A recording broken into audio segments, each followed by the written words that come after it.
Hari ini Ibu akan mengajak kalian untuk membuat kesepakatan kelas, ya. Nanti Ibu akan membagikan kertas ini, post-it ini. Kalian tuliskan apa sih hal-hal yang baik yang harus kalian lakukan di kelas maupun di sekolah, ya. Tuliskan satu aja sikap yang baik yang wajib kalian lakukan di kelas atau di sekolah, ya. Paham? Paham? Nanti setelah menulis ini, kalau sudah selesai, jangan lupa tulis namanya ya. Namanya di bawah ya. Lalu nanti ditempelkan di sini, ya. Tidak boleh.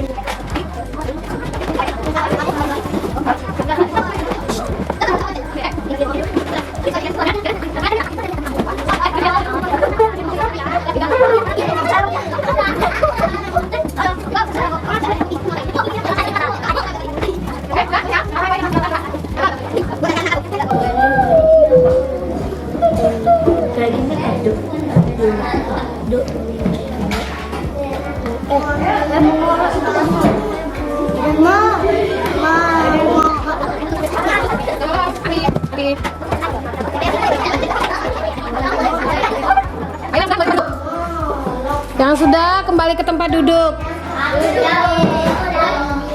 Bu, ada yang sama, Bu? Gak apa-apa, nanti kita kelompokkan. Oke, ada lagi? Ada yang belum? Oh, Elena.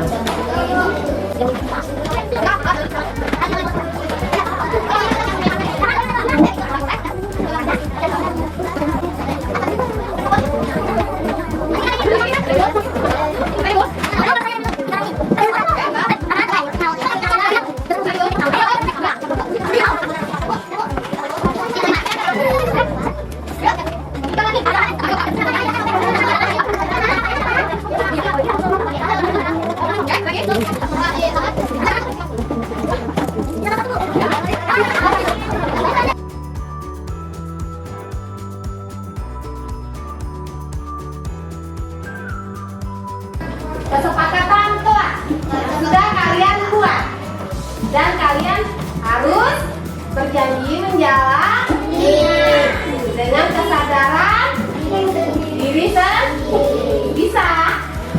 Nah, ini kesepakatan yang kalian buat ya, bukan Ibu ya. Billy tidak boleh berantem.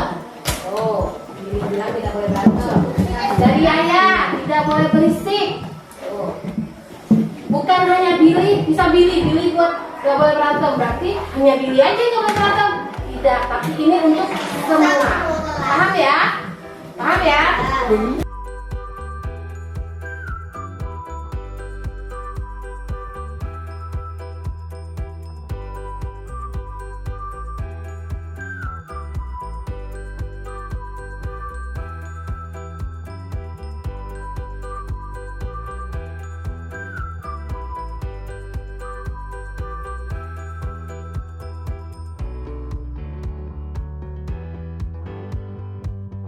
Tiga. Kami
Baik Bapak Ibu, ada yang selesai kah? Belum? Sambil nunggu guru-guru yang lainnya, izinkan saya untuk berbagi ilmu yang sudah saya dapatkan di guru penggerak, dan ini juga tugas saya. Tugas kami sebagai guru penggerak untuk penimbasan mengenai budaya positif, ya, untuk menerapkan budaya positif di lingkungan sekolah. Silakan. Oke, tujuannya di sini guru dapat menganalisis pentingnya memiliki keyakinan sekolah atau kelas sebagai fondasi dan arah tujuan sebuah sekolah atau kelas yang akan menjadi landasan dalam memecahkan konflik atau permasalahan di dalam sebuah sekolah atau kelas. Yang kedua, guru dapat menjelaskan proses pembentukan dari peraturan-peraturan beralih ke keyakinan kelas. Yang ketiga, guru akan dapat berpikir kritis, kreatif, reflektif, dan terbuka dalam menggali nilai-nilai yang dituju pada peraturan yang ada di sekolah masing-masing. Jadi di sini kita akan belajar bagaimana beralih dari peraturan menjadi keyakinan, ya Bapak Ibu. Oke, saya ingin bertanya. Di sini ada pernyataan, bukan pertanyaan ya, pernyataan. Menurut Bapak Ibu, yang nomor 1 itu, apakah Bapak Ibu setuju atau tidak setuju? Hukuman itu dapat mendisiplinkan anak. Setuju atau tidak? Ayo. Hukuman itu dapat mendisiplinkan anak. Setuju? Bisa berdiri, Bu? Yang nomor 1, setuju atau tidak setuju? Oke, bisa berdiri, Bu?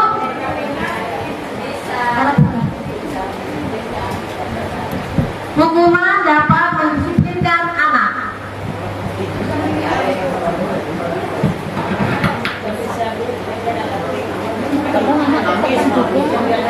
Hukuman dapat mendisiplinkan anak. Masalahnya.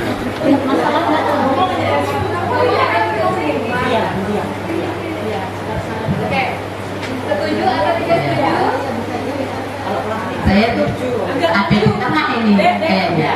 Bisa setuju, bisa juga tidak. Kalau menurut saya sendiri setuju, tapi dengan cara hukuman saya, khawatir saya nanti orang lain ikut menghukum, cara hukumannya beda, sehingga bisa malah menghancurkan masa depan anak. Di situ beda. Saya itu bingung. Kalau untuk saya pribadi, hukuman bisa mendisiplinkan. Yaitu hukumannya tentu hukuman mendidik. Menurut saya pribadi, takutnya untuk dipakai orang lain belum tentu ya tepat. Nah, ini pendapat Ibu setuju? Ya. Setuju. Ada yang tidak setuju, Pak Puji? Silakan Puji. Ya mungkin Saya tidak kenapa, karena anak itu belum tahu sebabnya apa anak itu berbuat begitu. Makanya ditanya dulu, kenapa kamu berbuat begitu. Jadi intinya yang saya setujui bukan hukuman, tetapi sebab akibat. mencari tahu dulu. Mencari tahu dulu. Oke, itu pendapat Ibu Puji.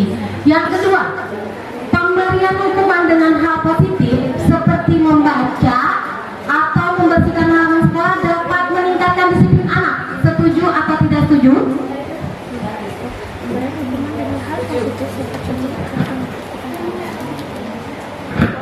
Setuju. Kenapa Bu? Bisa diberikan alasannya?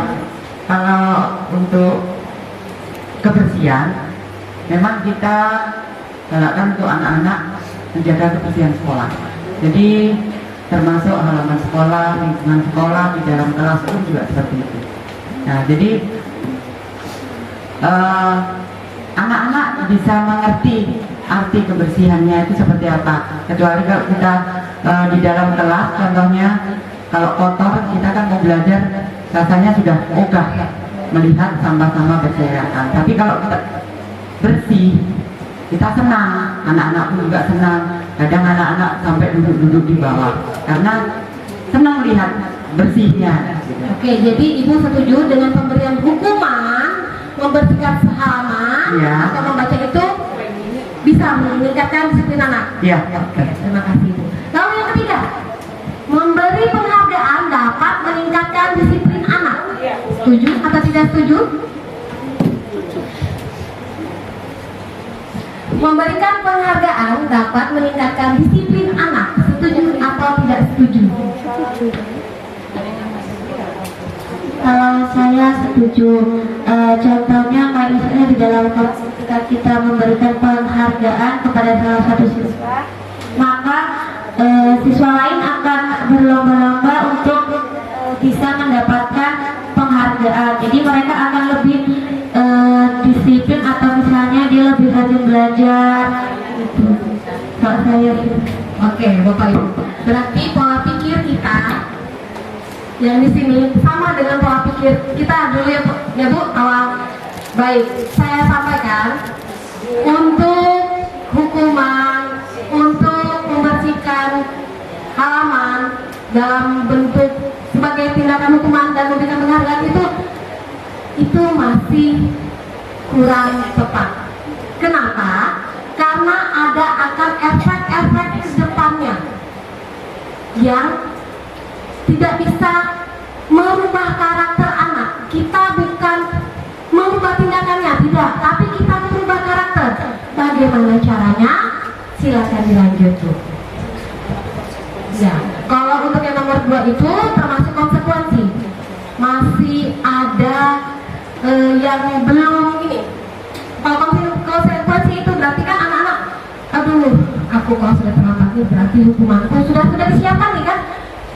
Sudah ada bakaran ini, bersihkan lapangan. Malas. Jadi kita tuh nggak merubah karakter, bukan merubah pola pikir anak-anak untuk menghargai dirinya sendiri. Ya, Bapak Ibu. Jadi bentuk hukuman membaca dan membersihkan halaman ini masih kurang tepat. Dan pemberian penghargaan juga masih kurang tepat. Karena ada niat, bukan karena kemauan diri sendiri. Paham Bapak Ibu? Jadi kita menimbulkan nilai dari dalam diri anak, bukan karena kamu kalau kamu bisa membaca ibu kasih buku. Jangan seperti itu. Ya. Karena kalau misalnya dia nggak bisa membaca, dia kan aduh aku nggak akan dapat buku. Bukan tindakannya yang kita ubah, tapi karakter. Dia kita tanamkan untuk merubah dari dalam dirinya sendiri. Oke, Bapak Ibu. Selanjutnya, saya ingin Bapak Ibu berpasang-pasangan. Salah satu ada yang genggam tangan, yang satunya berusaha untuk membuka kepala tangan. Bisa berpasang-pasangan. Satu genggam, satu berusaha membuka. Ya. Pokoknya yang satu berusaha untuk membuka dan yang satu berusaha untuk menjaga. Ini anggap ada barang penting. Misalnya berlian kah, apakah di sini uang kah? Ini Bapak Ibu harus berusaha. Ya. Berusaha ya siap. Pokoknya sekuatnya ibu untuk mengepal dan sekuatnya ibu untuk membuka. Bisa dipeliti atau bisa diapain? Ya, boleh. Bagaimana caranya? Kalau sudah nyerah nggak apa-apa. Ya, siap Bapak Ibu ya. Ayo, aja sama bawah. Bagian kan? Ayo Pak. Ayo Pak. Apa bagian? Sini. Kasih open Aku saya tukang foto Bisa nih. Siap ya. Mulai. Ayo berusaha membuka. Berusaha membuka. Ada yang berhasil? Ada yang berhasil? Pokoknya berusaha membuka kepala tangan. Bagaimana caranya? Mulai kan? Sudah.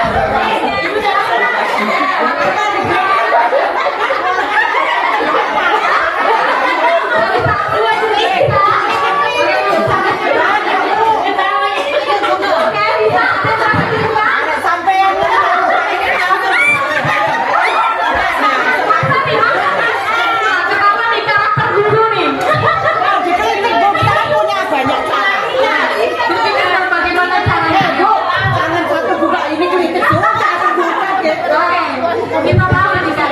Oke, terima kasih Bapak Ibu. Kita tahu nih karakter dulu. Bapak Ibu bisa berpendapat. Oke, bisa berpendapat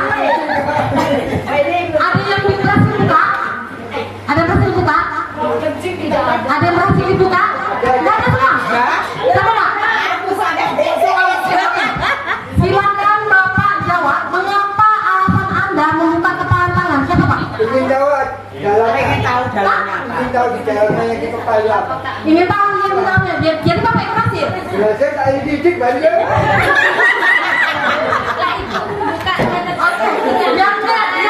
Yang berusaha menutup. Yang berusaha menutup banyak ya? Ya. Alasannya apa? Nggak mau dikasih orang lain.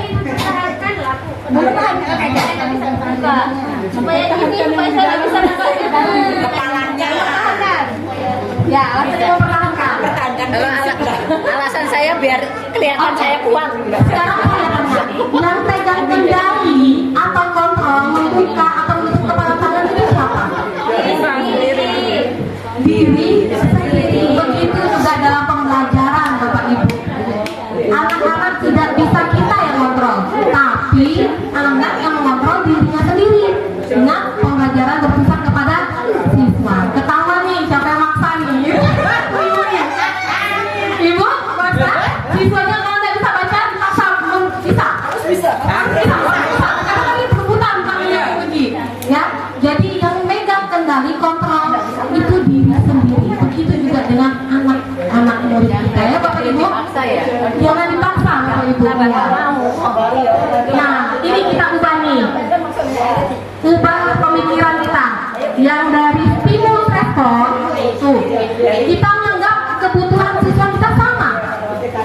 Kalau untuk teori kontrol berdasarkan 7 layers copy itu kebutuhan anak itu berbeda ya.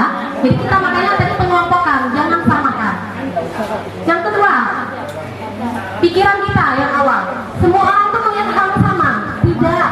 Kalau untuk teori kontrol, orang itu memiliki gambaran yang berbeda, ya nggak sama. Yang ketiga, kita mencoba mengubah orang agar pandangannya sama dengan kita. Kita ubah ya Bapak Ibu. Kita berusaha memahami pandangan orang lain tentang dunia. Jadi apapun pendapatnya itu pandangannya mereka. Kita tidak boleh menyalahkan. Lalu di sini perilaku buruk itu dilihat sebagai suatu kesalahan. Kita ubah pikiran kita. Kalau anak yang berbuat kesalahan itu ada tujuannya, ada dasarnya, ada alasannya. Kenapa sih? Nah, ini bilang puji kita harus cari tahu.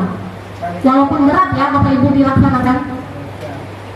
Yang ini stimulus respon, orang lain bisa mengontrol kita. Tidak. Hanya diri sendiri yang bisa mengontrol. Nih, saya bisa mengontrol orang lain. Sebenarnya kita tidak bisa mengontrol orang lain. Lalu pemaksaan. Nah, pemaksaan pada saat rujukan gagal. Ya Pak Edi maksa kan? Gagalnya Bapak maksa kan? Agar berhasil. Nah, kalau di dalam pembelajaran ya kayak gitu Pak. Tidak boleh dipaksa Pak. Nah, caranya harus kolaborasi dan konsensus menciptakan pilihan-pilihan baru. Yang terakhir, kalau dulu kita pikir ada menang ada kalah. Kalau sekarang kita berubah berpikir semua anak itu harus bisa atau semua anak itu harus berhasil. Ya, lanjut. Mewujudkan disiplin positif di sekolah. Nah, di sini Bapak Ibu, kita tidak bisa mengontrol orang lain, diri sendiri yang bisa mengontrol. Dengan cara apa? Disiplin. Makna disiplin itu belajar kontrol diri dengan menggali potensi kita agar tercapai tujuan mulia, yaitu sesuatu menjadi seseorang yang kita inginkan berdasarkan nilai-nilai yang kita hargai. Jadi ada tujuannya, menciptakan nilai-nilai. Bapak Ibu hafal profil pelajar Pancasila? Yang pertama beriman dan bertakwa kepada Tuhan Yang Esa. Kedua, pendidikan ini itu Bu, nilai-nilai. Ayo, berkebinekaan global, mandiri, gotong royong. Ya. Nah, saat anak-anak melakukan kesalahan, itu semua ada tujuannya, ada motivasinya. Yang pertama, untuk menghindari hukuman. Misal nih, kita kasih tugas, terus kita ngasih hukuman. Kalau nggak selesaikan tugas, besok kamu nggak boleh masuk ke kelas saya. Nah, itu nggak boleh ya Bu? Boleh, anaknya Ya iya, malah nggak mau, nggak bakal mau. Tambah nggak ngerti. Malah nggak ngerti, iya betul. Yang kedua, untuk mendapatkan hadiah. Nah, karena dia dapat hadiah, terus saya harus selesaikan. Kalau nggak dapat hadiah, dia nggak bakalan mau. Yang ketiga, untuk menghargai diri sendiri. Ini yang kita mau tanamkan untuk anak-anak dengan berpatokan tujuannya nilai-nilai kebajikan universal. Kita gunakan profil pelajar Pancasila. Lalu untuk mendapatkan nilai-nilai ini kita bisa melakukannya dari hal yang kecil, dari kelas, membuat sebuah keyakinan kelas. Nanti akan saya sampaikan mengenai ini ya Bapak Ibu. Lalu model berpikir menang-menang, kolaborasi dan konsensus menciptakan pilihan baru. Nah, di sini posisi kontrol kita sebagai guru. Bapak Ibu udah sampai di mana? Apa masih di sini penghukum? Ya? Atau masih di sini pembuat rasa bersalah? Atau di sini teman? Ternyata posisi sebagai teman itu juga masih kurang tepat. Karena nanti anak-anak seenak-enaknya memperlakukan kita. Pemberi pemantau atau pemberi konsekuensi juga masih kurang tepat. Di sini yang kita harapkan posisinya sebagai manajer, yaitu mengembalikan tanggung jawab ke anaknya sendiri. Ya, dengan cara apa? Melakukan segitiga restitusi. Apa itu Bu restitusi? Ada yang tahu? Restitusi. Jadi kita jangan memberi hukuman, membuat rasa bersalah, menjadi teman, beri konsekuensi, tapi kita harus menjadi manajer dengan cara ini, segitiga restitusi. Ya, segitiga restitusi itu mengembalikan tanggung jawab ke anak. Caranya menstabilkan identitas. Misalnya anak-anak, coba saya tanya, kalau misalnya Bu Yuli, anak-anak ganggu temannya di kelas, Ibu awal yang Ibu lakukan apa? Apa? Nggak apa-apa, kita sharing, kita cerita pengalaman. Apa tadi Bu? Saat anak-anak nih ganggu temannya, yang pertama kali Ibu lakukan apa? Yang pertama kali saya lakukan, anak-anak udah mulai nakal kepada teman, ya bermain yang baik, jangan mengganggu teman gitu ya. Dengan suara halus seperti itu. Ya kadang-kadang kalau dia lawan nggak mau menerima.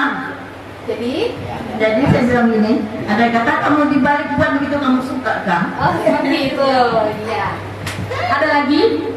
Nanti membuat rasa bersalah. Berarti Ibu posisi kontrolnya di mana?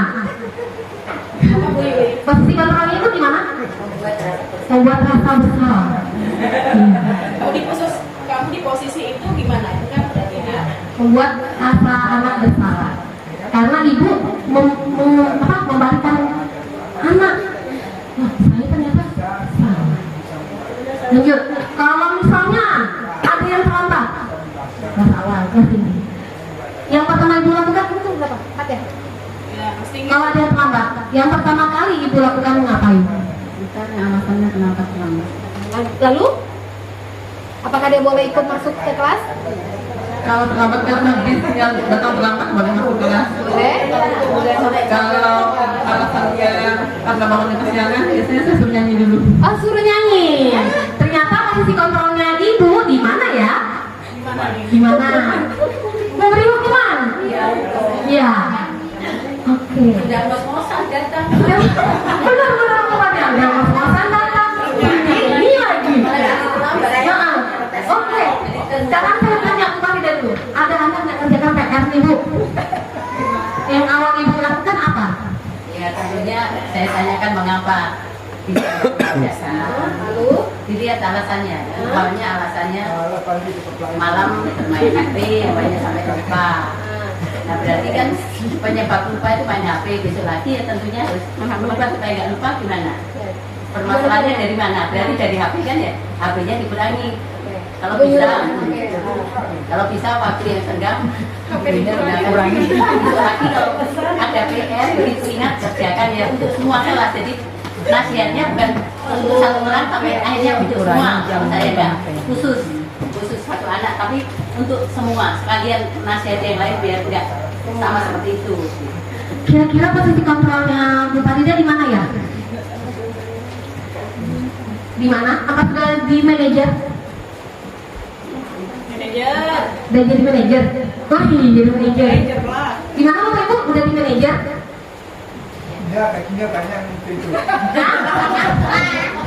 Sudah setengah manajer? Ya. Oke.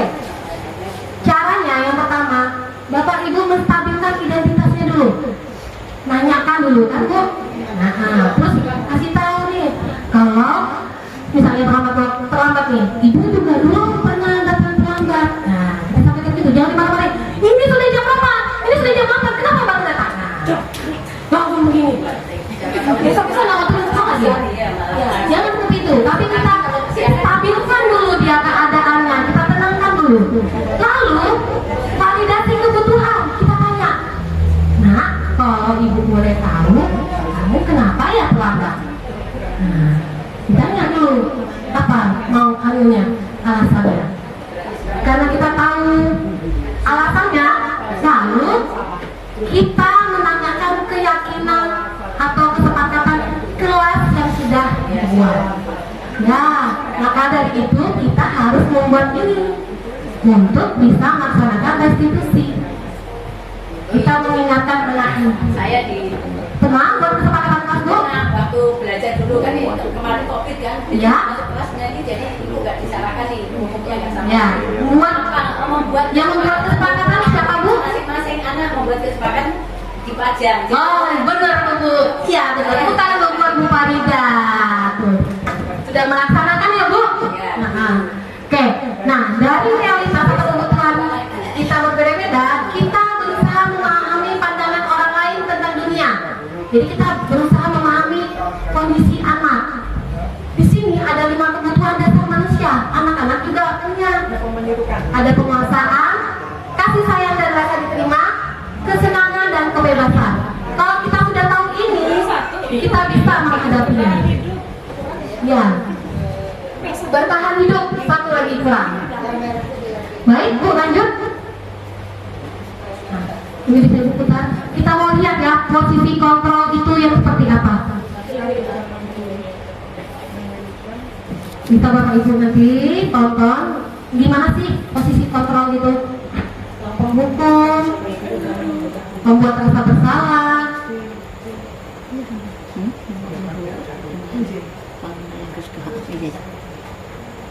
English is my second language. As a blogger, I do read social media a lot, which is actually fun for me, but honestly, sometimes it's challenging. For my social media, I have to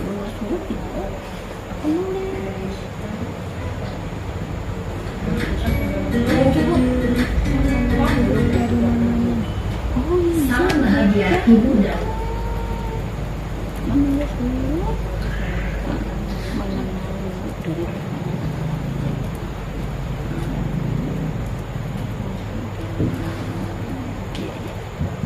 silakan simak video 5 posisi kontrol. Salam bahagia ibu dan bapak guru hebat. Dalam penerapan disiplin positif restitusi, salah satu program yang dikembangkan adalah 5 posisi kontrol. 5 posisi kontrol dalam restitusi adalah proses perjalanan seorang pendidik agar dapat mengenali dirinya. Pada video kali ini, kita akan membahas tentang 5 posisi kontrol yang dikembangkan oleh Diane Rosen dan contoh penerapannya.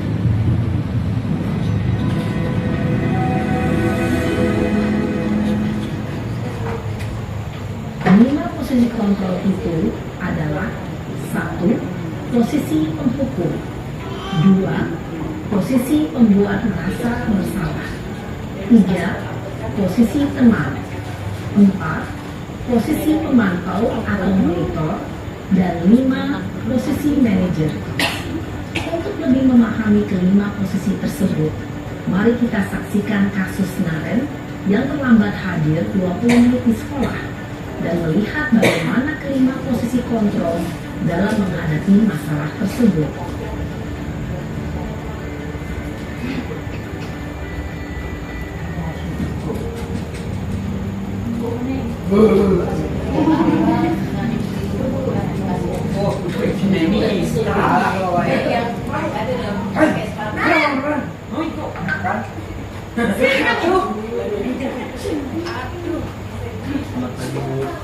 Selalu terlambat. Kamu deh, pasti terlambat. Apa? Apa coba? Alasan kamu apa lagi? Kapan sih kamu tidak terlambat? Malas sekali ya kamu jadi anak. Dasar pemalas.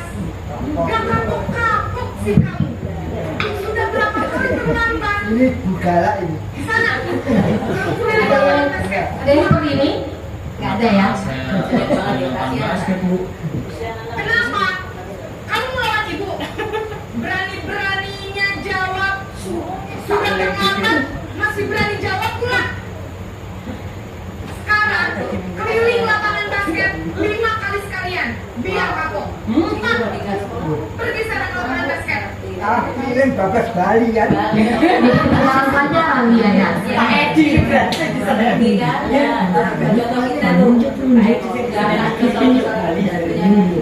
Hukuman bisa berupa fisik maupun psikis. Ibu dan bapak guru hebat. Dampak yang terjadi pada murid Ini dampaknya apa Bu Ibu? posisi penghukum adalah murid cenderung akan memberontak, bahkan menyimpan dendam. Betul. Ya. Oke, ini posisi pembuat merasa bersalah.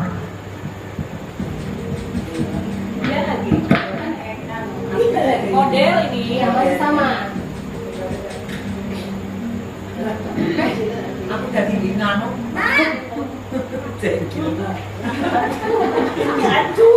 Pagi Bu. Naren, kamu kenapa terlambat lagi, Nak? Ya Tuhan, Naren. Kamu senang ya bikin ibu susah ya? Kamu Mulai melemah dia terlambat sudah. lagi. Nanti ibu yang ditegur bapak kepala sekolah, Ibu yang ditegur. Sehingga ibu tidak bisa Ya, membina ada kamu. kata yang ditegur kepala sekolah, itu yang membuat merasa bersalah. Mana ini? Maaf Bu. Duh, Gusti Naren. Kamu suka ya kalau ibu ditegur bapak kepala sekolah? Terus, sekarang ibu harus tulis apa ini di buku absen? Ini kamu sudah sering terlambat loh. Ibu harus apa coba? Maaf Bu. Maaf sekali. Ya sudah, lain kali jangan bikin ibu susah lagi ya Nak ya. Ibu tidak akan kuat lagi kalau kamu begini terus. Bisa jantungan kalau ibu ditegur bapak kepala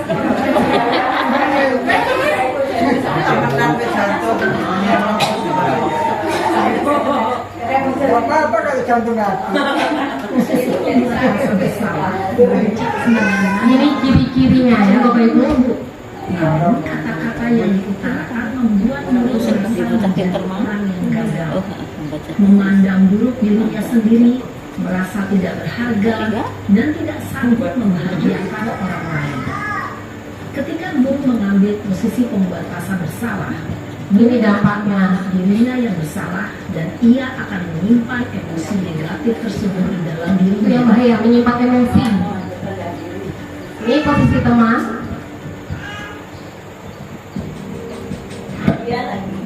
Masih ibu sama. Kalimatnya aja beda Bu. Kalimatnya, caranya. Naren, Selamat pagi Bu. wah sudah jam berapa ini Nak? Terlambat lagi ya sayang. Iya Bu. Habis ibu saya lupa membangunkan saya Bu. Kamu malah menyalahkan ibu kamu. Kamu bukannya anak yang larinya paling kencang. Kok terlambat sih? Iya Bu. Saya memang terlambat bangun tadi. Jadi biarpun saya lari kencang, tetap gak kekejar Bu. Ya sudah sana. Nanti lain kali larinya lebih kencang lagi ya. Biar gak terlambat lagi. Bikin senang ibu. Ada kata bikin senang ibu demi ibu. Bisa lah Bu. Ya sudah sana masuk kelas. Ibu beresin urusan absen kamu. Kamu ini ada-ada saja. Dalam posisi teman, guru berbicara dengan nada suara ramah, akrab, cenderung bersenda gurau untuk menjaga suasana tetap santai. Murid akan merasa senang, aman, dan akrab dengan guru. Identitas yang tercipta adalah identitas sukses atau berhasil. Namun, perlu diingat, karena ini masih dorongan eksternal, maka ada faktor ketergantungan dari murid kepada orang tertentu. Di sini guru absennya, sehingga di lain waktu murid bisa berperilaku baik, namun hanya kepada orang-orang tertentu saja. Ini posisi pemantau atau pemberi konsekuensi.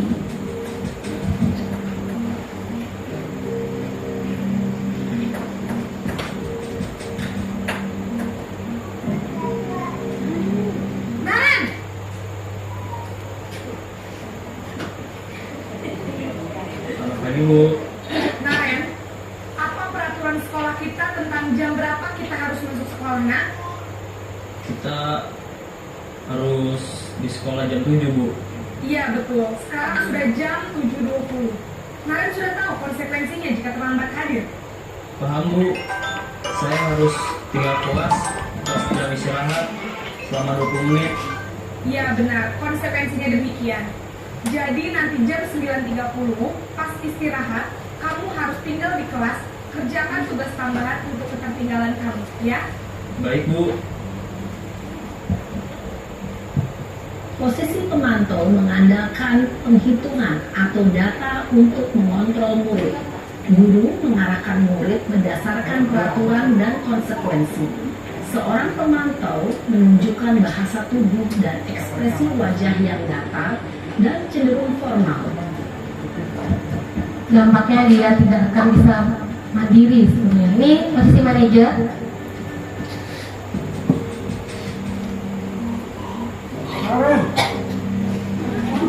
Ini terus ya Bapak Ibu modelnya. Naren!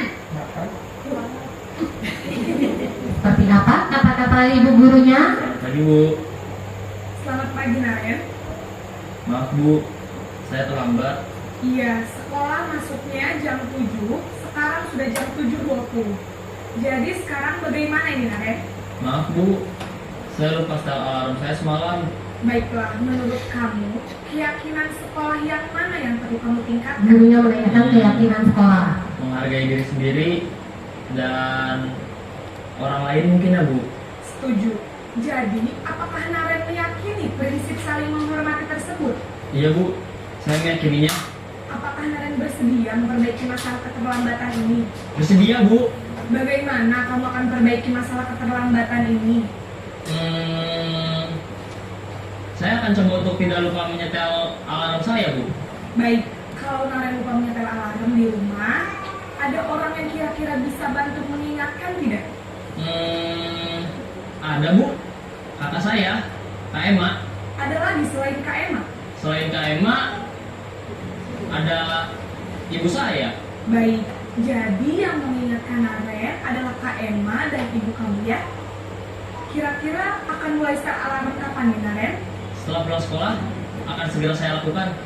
Baik, jadi Naren akan setel alarm untuk bangun besok pagi dan akan diingatkan oleh kakak dan ibunda Naren ya. Ada lagi yang mungkin perlu dilakukan Naren agar tidak terlambat bangun lagi. Tidak ada Bu. Baik Naren, terima kasih untuk kerjasama kamu. Sekarang kamu perlu kembali ke kelas untuk belajar. Baik Bu, terima kasih. Baik, Bapak Ibu bisa membedakan ya 5 posisi kontrolnya. Ini untuk membimbing murid Ciri-cirinya. disiplin yang positif, yaitu murid yang mandiri, bertanggung jawab, dan dapat memecahkan masalah. Tujuan dari posisi ini adalah agar murid dapat berefleksi atas tindakannya. Guru akan dengan tulus memberikan pertanyaan-pertanyaan bermakna, sehingga membuat murid dapat belajar dari kesalahannya dan mencari sebuah solusi untuk menyelesaikannya. Tanggung jawabnya dikembalikan ke anaknya. Setelah mengamati adegan kelima posisi kontrol tadi,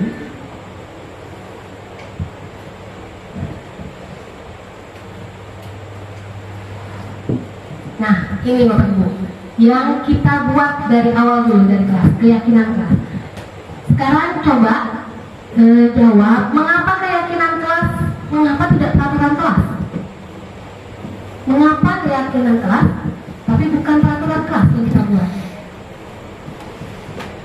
Kalau peraturan dari sekolahan, kalau keyakinan antara guru dan murid. Oke. Ada lagi? Kalau peraturan dari sekolah, keyakinan itu yang membuat murid. Iya, benar. Ada lagi? Ya, kalau keyakinan kelas itu siswa dan guru bersama-sama membuat. Kalau sedang peraturan itu memang sekolah yang membuat, ya, bukan timbul dari diri sendiri. Makanya dinamakan keyakinan kelas. Kalau peraturan itu artinya wajib dilaksanakan. Ya. Lanjut yang kedua. Mengapa adanya keyakinan kelas penting untuk terbentuknya sebuah budaya positif? Ada yang tahu? Kenapa kita harus membuat keyakinan kelas? Ada yang tahu, Bapak Ibu? Dor. Gak ada yang tahu? Menjadikan tebak-tebakan bersama. Menjadikan terciptanya komitmen yang bersama ya Pak? Iya. Karena komitmen itu salah satu budaya positif yang ada di sekolah. Yang terakhir, bagaimana mewujudkan sebuah keyakinan kelas yang efektif? Bagaimana? Harus bagaimana? Bagaimana? Ayo. Yang efektif. Bersama-sama menjalani. Nah, itu Bapak Ibu. Ya. Kalau gurunya juga misalnya datang terlambat, muridnya datang terlambat dimarahi. Nah, ya gurunya terlambat. Tapi nggak dimarahi kan Bu? Tapi muridnya pas terlambat dimarahi. Nah, padahal kita membuat sama-sama keyakinan kelas kan Bu. Nah, berarti biar efektif kita bersama-sama melaksanakannya. Lanjut. Ini dokumentasi saya membuat keyakinan kelas. Bisa dijelaskan? Nah, kalau kesepakatan kelas yang saya buat itu tidak gini, harus menyelesaikan tugas di rumah. Kita ganti kalimat negatif menjadi kalimat positif. Seperti ini, setiap anggota kelas perlu belajar. Jadi kita ubah kalimat negatif menjadi kalimat positif. Kita timbulkan nilai-nilainya. Lalu, misal, nih, jangan mengganggu teman. Kita ubah, kira-kira bahasanya seperti apa untuk mewujudkan nilai? Jangan mengganggu teman. Saling menyayangi. Apa? Nah, ya tuh, saling menyayangi. Ada nilainya. Nilainya di mana Pak? Menyayangi. Bisa ya Bapak Ibu? Kita mengubah peraturan menjadi sebuah keyakinan kelas. Lanjut. Nah, ini pembentukan keyakinan sekolah. Tahapan-tahapannya. Ya, bisa dibaca lebih abstrak daripada peraturan. Keyakinan kelas berupa pernyataan pernyataan universal. Keyakinan kelas senantiasa dibuat dalam bentuk positif. Keyakinan kelas nggak usah banyak-banyak. Nggak usah terlalu banyak, mau 10, mau 15, nggak usah Bapak Ibu. Sehingga mudah diingat dan dipahami oleh semua warga kelas. Lalu keyakinan kelas sebaiknya diterapkan di lingkungan tersebut. Jadi di kelas dulu, baru nanti kita ke lingkungan yang lebih luas lagi. Semua warga kelas hendaknya ikut berkontribusi dalam pembuatan keyakinan kelas. Jadi seperti contoh saya tadi itu, anak-anak menempelkan apa sih yang mau mereka sepakati. Nanti gurunya membantu dalam mengubah bahasa yang negatif jadi bahasa yang positif. Lalu yang terakhir, bersedia meninjau kembali keyakinan kelas dari waktu ke waktu. Jadi jangan cuma ditempel aja, itu berlaku untuk 2 tahun berikutnya. Tidak, tapi harus diperbarui dengan kondisi anak-anak. Lanjut tuh. Udah. Nih ya pelaksanaannya. Selama seminggu di awal tahun ajaran baru dapat dilaksanakan untuk pendalaman. Selama seminggu. Lanjut. Terima kasih Bapak Ibu. Ada yang ingin dipertanyakan? Atau sudah paham? Saya minta tiap sekolah sebagai tindak lanjutnya membuat keyakinan kelas. Bisa ya Bapak Ibu? Bisa. Bisa ya Bapak Ibu? Oke, nanti kirim di gugus ya.